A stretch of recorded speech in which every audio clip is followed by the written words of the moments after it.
fill in the blanks with correct articles and preposition।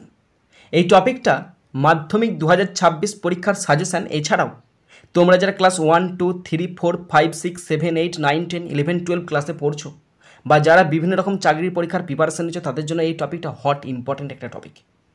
আজকে আলোচনা করছি 62। শাহজাহান, সে বিখ্যাত সম্রাট শাহজাহান, হু ওয়াজ, যিনি ছিলেন ড্যাশ গ্রেট মুঘল এম্পায়ার, একজন মহান সম্রাট ছিলেন। এবার দেখো এখানে তোমরা অনেকে ফট করে দা বসিয়ে দেবে। আমার কথা শোনো, এখানে দা হবে না, এখানে হবে এ। কেন বলো তো? এখন তোমরা বলো দাদা এখানে শাহজাহান নির্দিষ্ট ব্যক্তি, তিনি তো মুঘল সম্রাট ছিলেন, তাই জন্য আমি দা বসাচ্ছি। না, মোটেই না। শাহজাহান নির্দিষ্ট ব্যক্তি হতে পারে, কিন্তু তিনি ছিলেন একজন মুঘল এম্পায়ার, তাই এটা তার পরিচয় বা বর্ণনা। এবং আমরা যখন কোনো ব্যক্তির বা কোনো কিছু জিনিসের পরিচয় বা বর্ণনা দিই তখন কিন্তু ইনডিফিনাইট আর্টিকেল এ বসাই, তাই এখানে অ্যাপ্রোপ্রিয়েট হচ্ছে a great Mughal empire. Build, তৈরি করেছিলেন ড্যাশ তাজমহল, দ্য তাজমহল। কেন?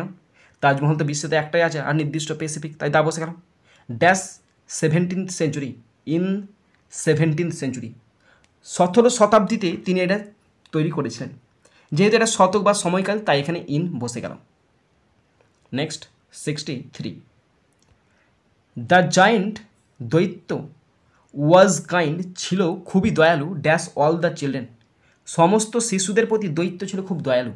এই যে কাইন্ড আছে না, কাইন্ড হচ্ছে অ্যাডজেক্টিভ। কাইন্ডের পর হামেশা, বাপরে হিন্দি বলছি আবার, দ্য কাইন্ডের পর সবসময় কিন্তু টু বসে। কাইন্ড টু মানে হচ্ছে কারোর প্রতি দয়া দেখানো।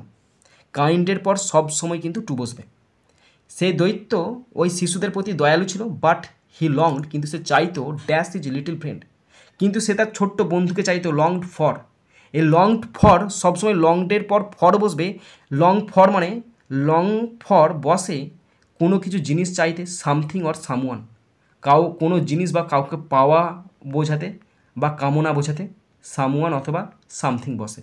হ্যাঁ, লং ফর সামথিং অথবা সামওয়ান, মনে রাখবে। অ্যান্ড অফেন স্পোক, আর মাঝামাঝি কথা বলতো, অফ হিম, তার সম্পর্কে কথা বলতো।